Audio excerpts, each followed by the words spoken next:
Well,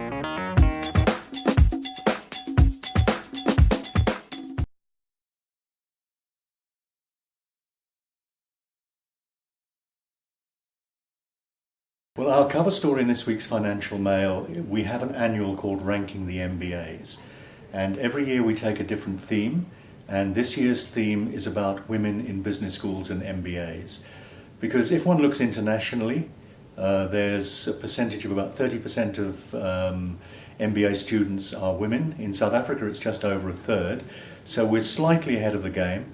But women are still underrepresented. So we explore the issue of whether business schools should be doing more to encourage women to study for MBAs and to study for business education in general, or whether they're fighting a losing battle, because if one looks at the corporate world generally, women are very, very underrepresented there.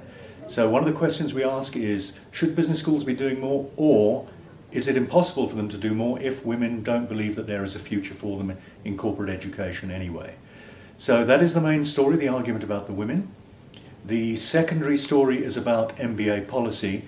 The Council on Higher Education, which regulates and accredits MBA programs in South Africa, has finally, after some years of delay, come up with its definitive policy.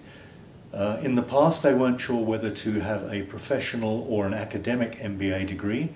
They've now decided it's going to be a professional degree or an applied degree, whichever way you prefer to say it, which means a lower research contribution to the final mark than you would otherwise have. So research has to be 25% rather than the traditional master's, which is 33%. That doesn't mean you only have to do 25%. You can do higher if you want to. The 25 is the minimum. So we look at the policy, we talk to the schools. There is still some disquiet, but at least there is now certainty. And from 2016, there will be a new MBA. The catch is, if you're going to study for an MBA after 2016, you will have to study for at least 1, possibly 2 more years, because you will have to do a bridging program between your ordinary bachelor's degree and your MBA.